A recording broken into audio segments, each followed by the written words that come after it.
નમસ્કાર ગુજરાત, દેશ દુનિયાને અને ગુજરાતને લગતા તમામ મોટા સમાચાર જોવા માટે આપણી ચેનલ ફોરકે ગુજરાતીને સબસ્ક્રાઇબ, વિડીયોને લાઇક કરવાનું ના ભૂલશો અને વિડીયોને અંત સુધી જોતા રહેજો, કેમ કે સમાચાર તમારા માટે થઈ શકે છે ખૂબ જ ઉપયોગી. રાજ્યમાં ગરમી સાથે વરસાદની આગાહી કરવામાં આવી છે, કે જેમાં સાયક્લોન સક્રિય થતાં સામાન્ય વરસાદની આગાહી કરવામાં આવી છે મિત્રો.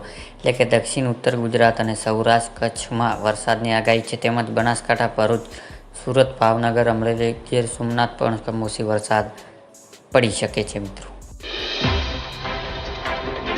મોબાઈલ માટે 6,000ની સહાય મિત્રો. એટલે કે જો તમે પણ મોબાઈલ લઈ લીધો હોય અથવા લેવાનો હોય તો ગુજરાત સરકાર આપશે તમને 6,000 રૂપિયાની સહાય. સ્માર્ટફોન સહાય યોજના અંતર્ગત 8,000 રૂપિયા મોબાઈલ લેવા માટે સહાય આપવામાં આવે છે. અને મોબાઈલ લઈ લીધો હોય અથવા લેવાનો હોય, બંને કેસમાંથી આ સહાય મળવાપાત્ર થશે. જ્યારે આ યોજનાનો લાભ લેવા માટે તમારે એક ઓનલાઈન ફોર્મ ભરી સબમિટ કરવાનો રહેશે અને થોડાક દિવસ તમે કરેલી અરજી જ્યારે એપ્રુવલ થશે ત્યારે તમને આપેલી બેંક એકાઉન્ટ નંબર પર 6,000 જમા કરવામાં આવશે મિત્રો.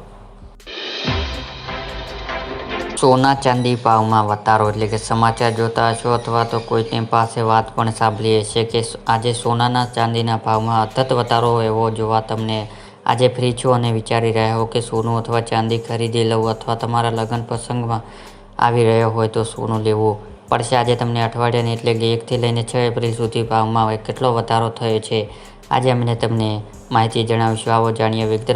22 કેરેટ સોનાના ભાવ 65,400 પ્રતિ 10 ગ્રામની સપાટી છે, અને જ્યારે 24 કેરેટ સોનાના ભાવ 71,340 રૂપિયા પ્રતિ 10 ગ્રામની સપાટી છે. અને આપણે જણાવી દઈએ કે છેલ્લા એક અઠવાડિયાની અંદર 24 કેરેટ સોનાના ભાવ 18,000 રૂપિયાનો વધારો થયો છે મિત્રો.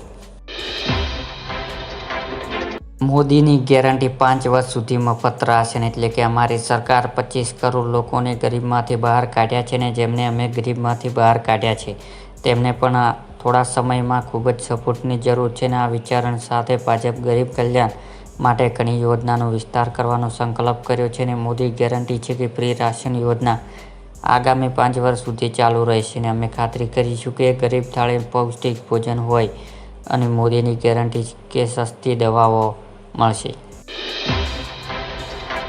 ચૂંટણી દેવા માફી અંગે જાહેરાત. એટલે કે ખેડૂત માટે સૌથી મોટા સમાચાર આવ્યા છે કે ખેડૂતોએ દેવા માફી લઈને મોટા સમાચાર સામે આવ્યા છે કે ગુજરાતમાં કુલ 43 લાખ ખેડૂતો એવા છે જેનામાંથી અત્યારે દેવું છે, અને આ દેવું એમને એમ થઈ જતું નથી. આવી કુદરતી આફતો વારંવાર આવે છે અને અતિવૃષ્ટિ સર્જાઈ જાય છે અને ખેડૂતોનો પાક નિષ્ફળ થઈ જતા અને વાવાઝોડામાં પણ આવી જાય છે તે તેમજ ખેડૂતને નકલી બિયારણ પણ શિકાર થઈ જતા હોય છે, જેના કારણે મિત્રો પાક નિષ્ફળ જાય છે. તમામ આફતોના કારણે ખેડૂતને પાક નુકસાન થાય છે અને ખેડૂતોને પૂરું વળતર મળતું નથી અને સરકાર પૂરું વળતર આપતી નથી મિત્રો.